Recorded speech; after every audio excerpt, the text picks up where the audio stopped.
Tema gereja kita bulan ini adalah bangkitlah jadi pemenang. Ya, bangkitlah dan jadi pemenang. Ya, saudara, kalau kita berbicara menjadi pemenang, pasti setiap orang ingin menjadi pemenang, benar ya? Gak ada di sini yang mau jadi pecundang, gak ada. Pasti mau jadi pemenang. Jadi kita semua ingin jadi pemenang. Tidak ada satu pribadi di tempat ini yang tidak mau jadi pemenang. Masalahnya kita harus belajar menjadi pemenang yang seperti yang Tuhan mau, ya, bukan seperti yang dunia mau. Ya, kita ada di dunia, kita masih tinggal di dunia, tetapi kita bukan warga kerajaan dunia, tetapi kita warga kerajaan surga. Makanya mindset kita ini harus mindset kerajaan surga, ya, mindset kingdom. Ya. Nah, mari kita belajar hari ini, ya. Kita buka firman Tuhan di Filipi 3 ayat 10 dan 11. Kelihatan ya? Baca ya. Baik, kita baca sama-sama firman Tuhan hari ini. Yang ku kehendaki ialah mengenal Dia dan kuasa kebangkitannya dan persekutuan dalam penderitaannya, di mana aku menjadi serupa dengan Dia dalam kematiannya, supaya aku akhirnya beroleh kebangkitan dari antara orang mati. Nah, persoalannya saudara, kita mau punya kehendak atau tidak? Ya, jadi pemenang, ya, kita lihat berikutnya. Jadi pemenang itu ada pemenang yang God version, bukan yang dunia version. Ya, jadi kita harus jadi pemenang versinya Tuhan, bukan versinya dunia. Ya, dunia menawarkan untuk kita semua berhasil, hidup yang berhasil. Ya, kita boleh punya rumah, kita boleh punya mobil, kita boleh punya deposito, kita boleh punya harta. Itu versinya dunia. Kita belajar hari ini bukan versi dunia. Kita harus belajar God version. Katakan amin. Kita harus jadi pemenang dengan catatan bukan versinya dunia, tetapi versinya Tuhan. Jadi bagaimana kita bisa memiliki versinya Allah? Harus diawali dengan mindset yang benar. Katakan amin. Katakan mindset. Kalau kita tidak memiliki mindset yang benar, maka kita tidak akan pernah mengerti kemana arah tujuan kita. Bahkan hidup kita juga kita tidak tahu kemana tujuannya. Tuhan menghendaki kita semua keluar sebagai pemenang. Tidak ada satupun di tempat ini yang Tuhan tidak mau kita keluar sebagai pemenang. Harus dipahami itu. Kita harus mengerti bahwa kita adalah umat pemenang, kata Allah. Bahkan lebih dari pemenang. Tetapi bagaimana kita menjadi pemenang? Itu persoalannya. Kita lihat berikutnya, bahwa mindsetnya itu harus punya kehendak. Katakan kehendak. Kehendak.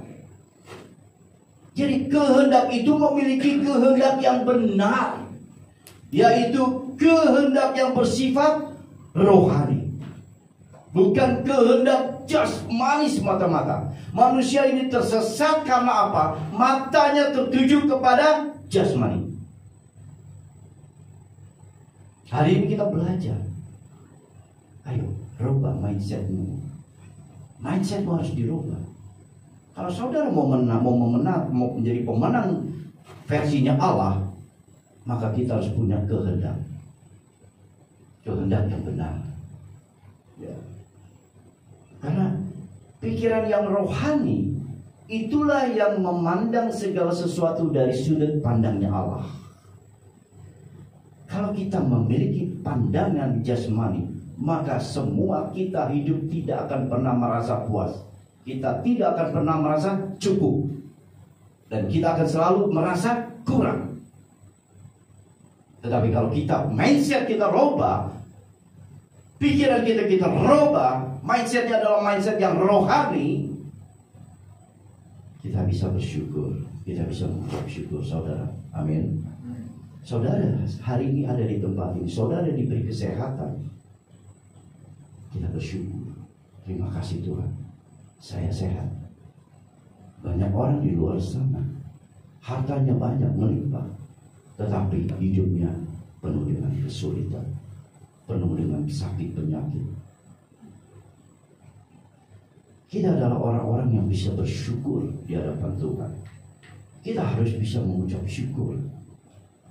Kalau pandangan kita ke rohani pada ke Tuhan, bagaimana kita bisa melihat kebaikan Tuhan? Maka ucapan syukur yang kita bisa naikkan kepada Tuhan. Yang kedua, pilihan. Saudara bebas memilih.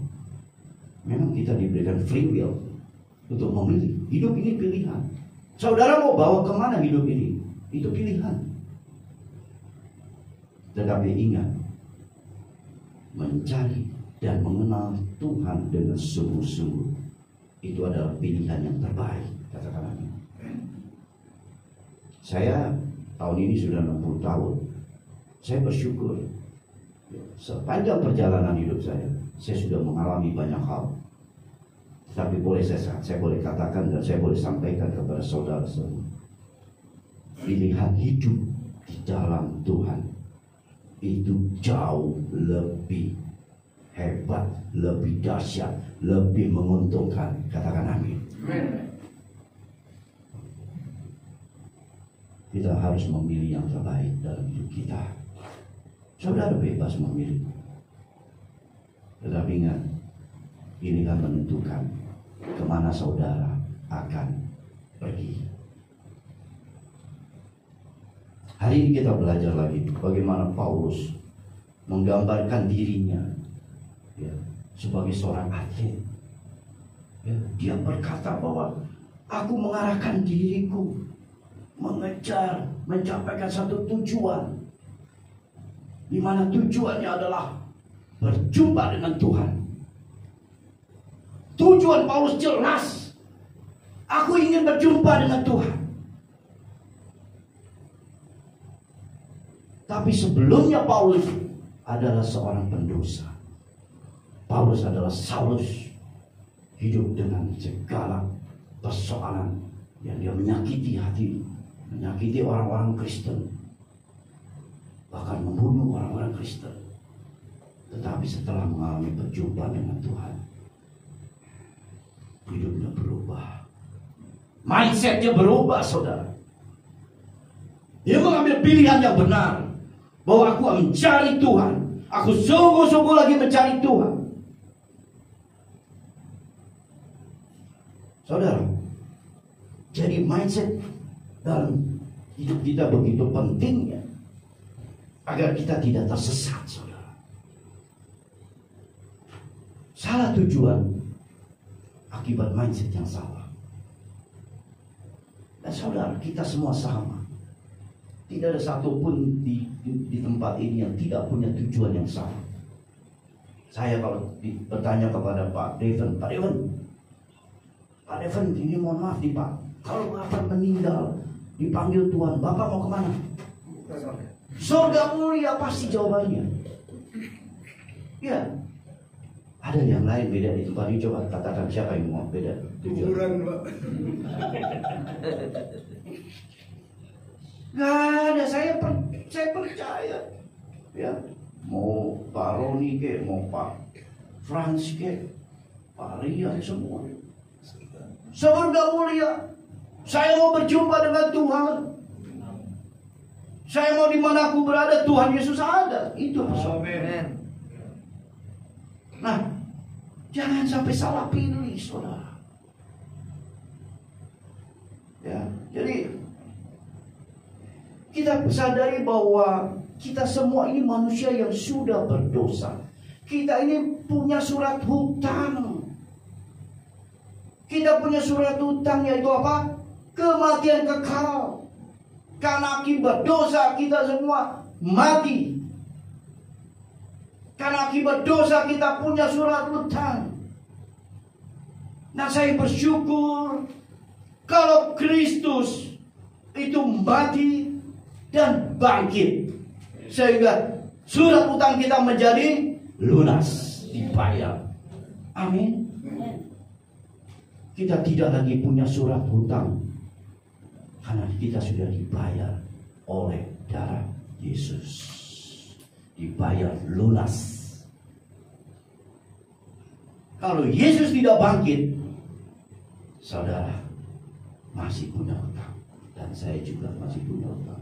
Tetapi karena Yesus bangkit, Yesus mengalahkan maut, kita semua dibayar lunas.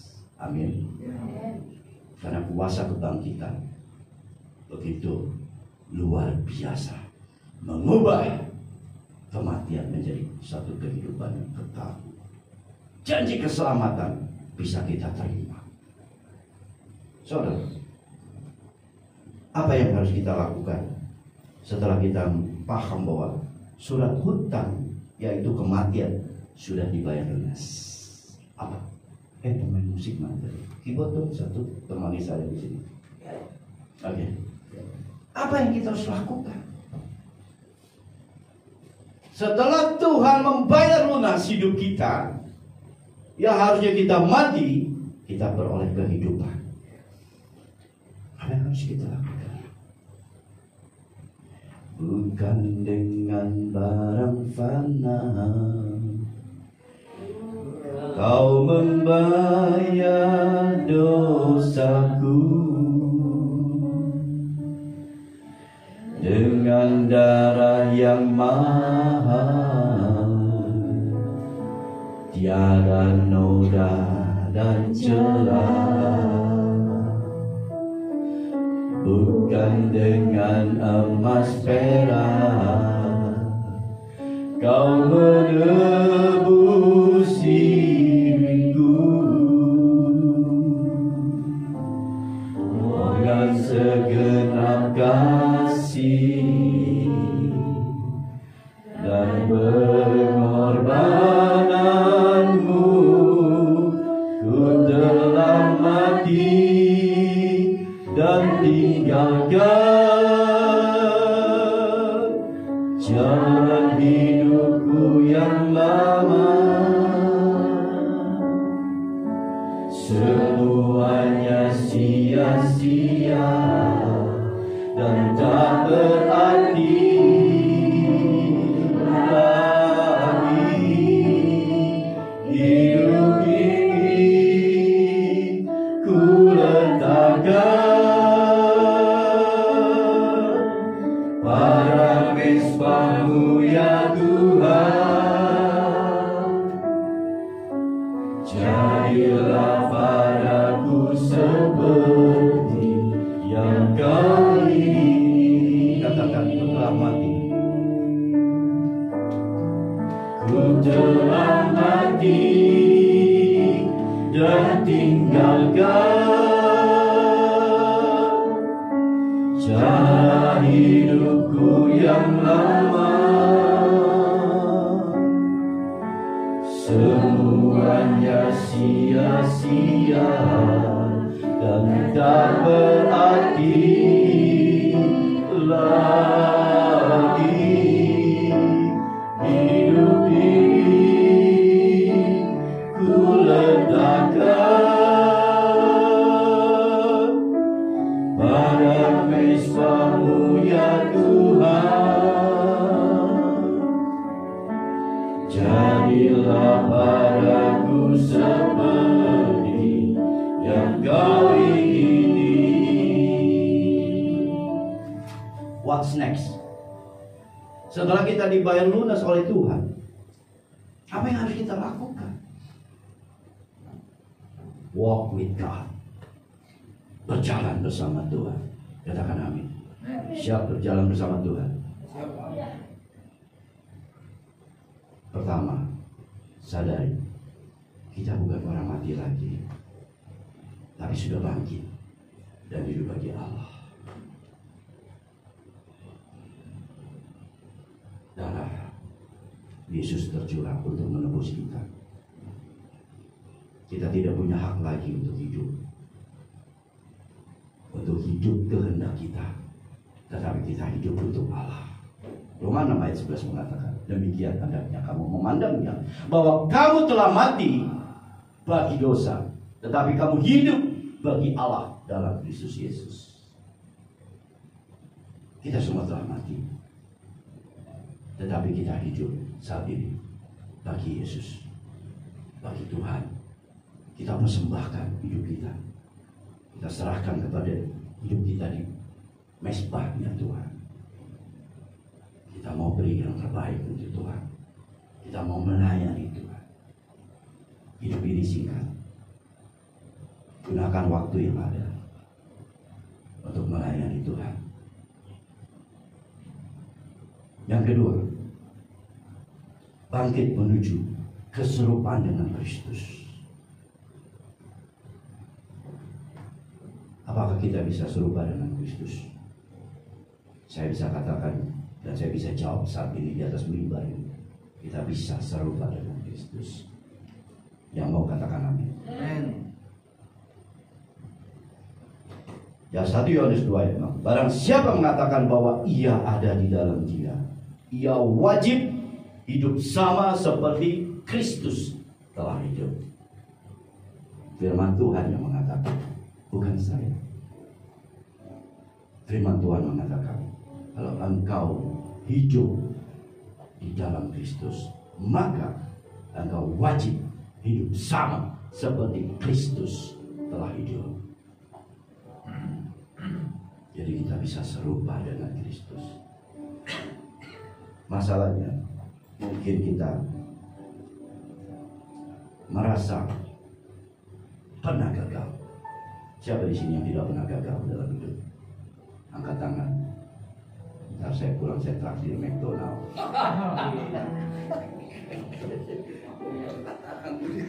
Semuanya pernah gagal, saudara. Gak ada manusia di muka bumi ini yang langsung berhasil. Tidak ada. Siapa? Yusuf, Daud, semuanya. Semua mengalami kegagalan. Musa sekalipun, Abraham sekalipun. Masalahnya,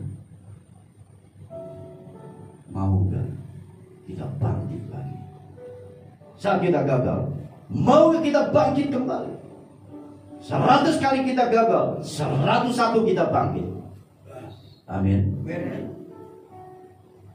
Ya saudara, saya pun begitu. Perjalanan hidup saya tidak selalu mulus.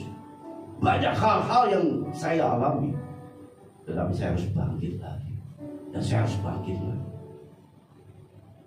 Menuju kesempurnaan, menuju keserupaan dengan Allah, harus kita perjuangkan, saudara. Tidak ada yang mudah hidup ini, tetapi tidak ada yang sukar bagi Allah. Katakan apa? Kalau kita mau menyerahkan hidup kita ke dalam tangan Tuhan, Dia yang akan memimpin kita untuk menjadi umat pemenang. Amin. Jadi saudara, Simon Petrus juga pernah gagal. Saat Tuhan Yesus ditangkap, Simon Petrus membuka celah iblis masuk. Karena dia takut dan dia khawatir. Takut dan khawatir membuat kita membuka peluang untuk iblis masuk menguasai kita. Simon Petrus menantang Yesus 3 kali. Tetapi apa yang terjadi, saudara? Pada saat Simon Petrus menerima Roh Kudus, pencurahan Roh Kudus terjadi, Simon Petrus berubah, saudara. Roh Allah menguasai hidupnya. Simon Petrus berubah menjadi pribadi yang sesuai dengan Tuhan kehendaki. Walaupun pada akhir hidupnya Simon Petrus harus mati di atas kayu salib dan terbalik di salibnya, dia tidak takut dan tidak gentar karena dia tahu Tuhan beserta dengan dia. Jadi saudaraku, yang ketiga, sadarilah hidup kita bukan milik kita, tetapi milik Kristus. Banyak orang masih tidak mau melepaskan, menggenggam hidup ini kuat-kuat. Oh, ini hidup saya, oh ini milikku, dan membiarkan Tuhan di belakang, bahkan tidak ada Tuhan di dalam hidupnya. Saya boleh katakan dari atas mimbar ini, dan saya boleh sampaikan kepada saudara, hidup kita bukan milik kita lagi. Kita sudah dibayar lunas. Hidup kita oleh iman. Kita hidup oleh iman, percaya kepada Tuhan. Galatia ayat 2 ayat 20 mengatakan, namun aku hidup, tetapi bukan lagi aku sendiri yang hidup, melainkan Kristus yang hidup di dalam aku. Dan hidupku yang kuhidupi sekarang di dalam daging adalah hidup oleh iman dalam anak Allah yang telah mengasihi aku dan menyerahkan dirinya untuk aku. Meskipun kita hidup masih menggunakan daging ini, tapi Tuhan ada bersama kita. Tuhan yang menyertai kita. Dan kita hidup bagi Dia, hidup bagi Kristus. Mati adalah keuntungan. Amin. Yes, saudara. Ayo, kalau kita sadari hidup kita milik Kristus, maka pandangan hidup kita tidak lagi diarahkan kepada dunia, tapi kita mau pandang ke atas. Kita mau hidup apa yang Tuhan mau, itu yang kita kerjakan dalam hidup kita, bukan yang kita mau. Masih kita pakai dunia ini sebagai ukuran. Kadang-kadang kita masih pakai ukuran dunia. Hari ini kita ditegur, hari ini kita diingatkan, ayo pakai ukurannya Allah. Pikirkan perkara-perkara yang di atas, bukan perkara-perkara yang di bawah. Paulus menggambarkan diri sebagai seorang atlet. Dia terus mengejar, dia berlari, mengejar. Bahkan dia tidak pernah merasa puas. Dia merasa kurang di hadapan Tuhan. Meskipun kita tahu Paulus itu begitu luar biasanya, bahkan dia bersiap menderita, tetapi dia merasa kurang. Dia terus. Dia memiliki iman yang tidak pernah goyah, karena dia tahu Kristus hidup di dalam dirinya. Hari ini saya percaya kita semua diingatkan, ayo bangkit. Jangan hidupmu biasa-biasa saja, jangan. Kita harus luar biasa hidup bersama Tuhan. Hidup yang biasa-biasa ditinggalkan. Kita harus lebih lagi, lebih masuk lagi, lebih dalam lagi bersama Tuhan, mencari Tuhan dengan sungguh-sungguh. Saya sedih, saudara. Saya sedih kalau kita ini masih menganggap Tuhan itu nomor 2 dalam hidup kita, padahal Dialah sumber hidup kita. Saya bersyukur di sini semuanya luar biasa, taat, setia, masuk di dalam mesbah pagi. Kita sama-sama cari Tuhan, prioritaskan Tuhan. Saya bersyukur, saudara. Karena itulah yang harus kita bangun di gereja ini, yaitu apa? Intimasi. Keintiman dengan Tuhan itu yang nomor 1. Saya nggak peduli, saudara. Saya bilang sama Tuhan, Tuhan, tempat ini Engkau yang punya. Ambil alih Tuhan. Apa yang Kau kehendaki terjadi. Saya tahu di sini hadirat Tuhan kuat sekali kok. Saya tahu persis. Orang yang tidak murni hatinya tidak akan mampu masuk ke gunungnya Tuhan. Amin. Orang yang tidak tulus hatinya dan tidak murni hatinya tidak akan mampu naik ke gunungnya Tuhan. Maka saya bilang, kita harus tulus, kita harus murni mencari Tuhan.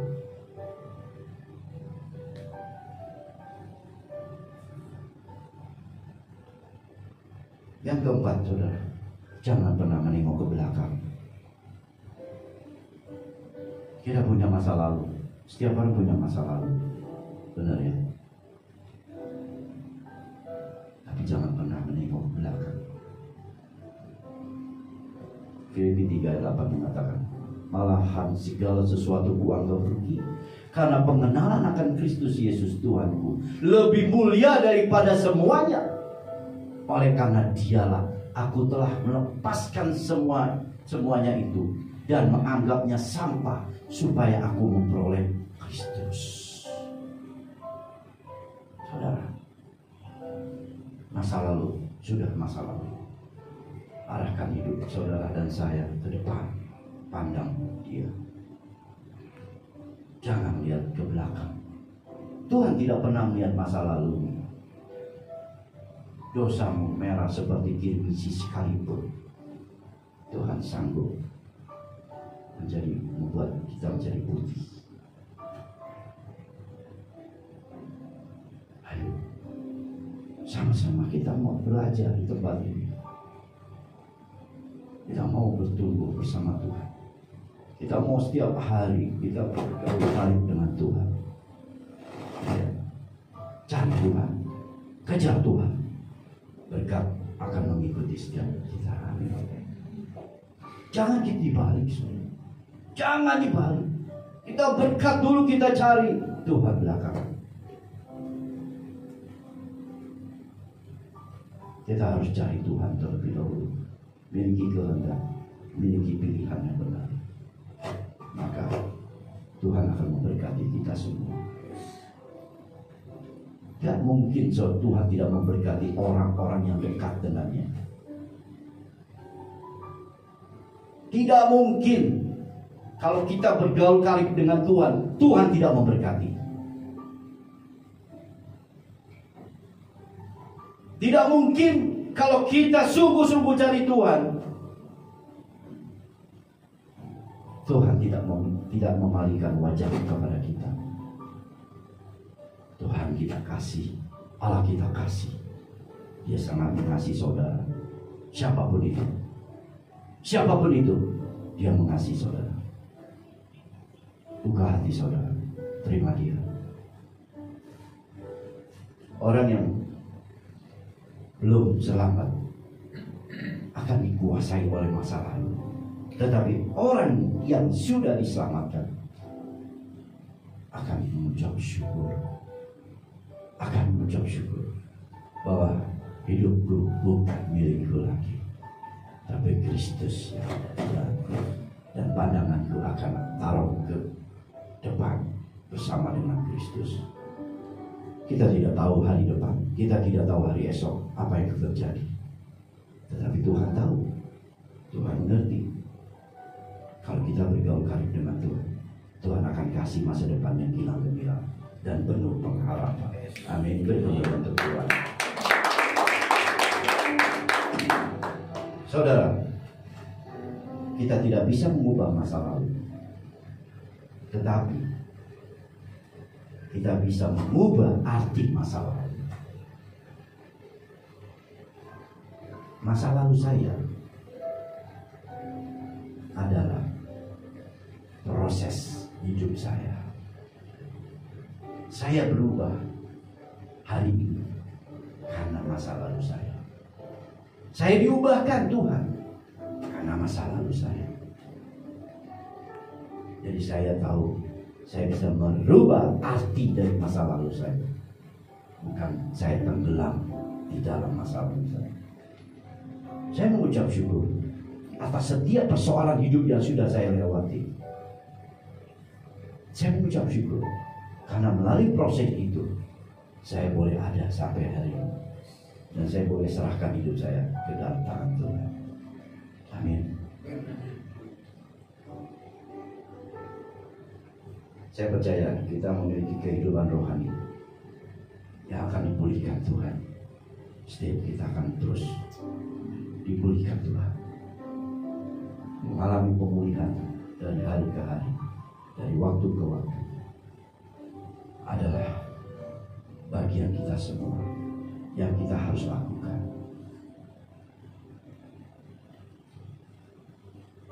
C.W. Lewis pernah mengatakan, jika Anda membaca sejarah, Anda akan menemukan bahwa orang-orang Kristen yang paling banyak berkarya di dunia adalah mereka yang paling memikirkan tentang surga. Nah ini, yaitu mindset. Kalau kita selalu memikirkan tentang surga, maka kita akan melakukan banyak karya-karya. Amin. Ukurannya jelas. Ukurannya kita mengerti orang yang sungguh-sungguh di dalam Tuhan dan orang yang tidak sungguh-sungguh. Kalau kita orang sungguh-sungguh, pasti karyanya banyak. Pasti banyak hal-hal yang dia lakukan. Tuhan, amin. Tapi kalau dia tidak memikirkan tentang surga, tidak memikirkan perkara-perkara di atas, maka dia tidak menghasilkan apa-apa. Jadi saudaraku, untuk jadi umat pemenang, kita belajar. Kita tidak punya banyak waktu lagi untuk berjalan santai. Kita semua harus bangkit dan berlari untuk mencapai garis finish. Amin. Siap? Siap? Siap. Kita tidak lagi bisa berjalan santai, tetapi kita harus berlari. Katakan berlari. Mau berlari? Mau. Mencapai garis finish dengan sisa waktu yang ada. Kita nggak tahu, saudara, hidup kita berapa lama lagi. Ayo kita sama-sama berlari mencapai garis finish. Yang kedua, karena Kristus ada di diri kita, maka arah tujuan yang sudah benar ini harus dimaksimalkan untuk meraih kemenangan bersama Kristus. Beri kemuliaan untuk Tuhan.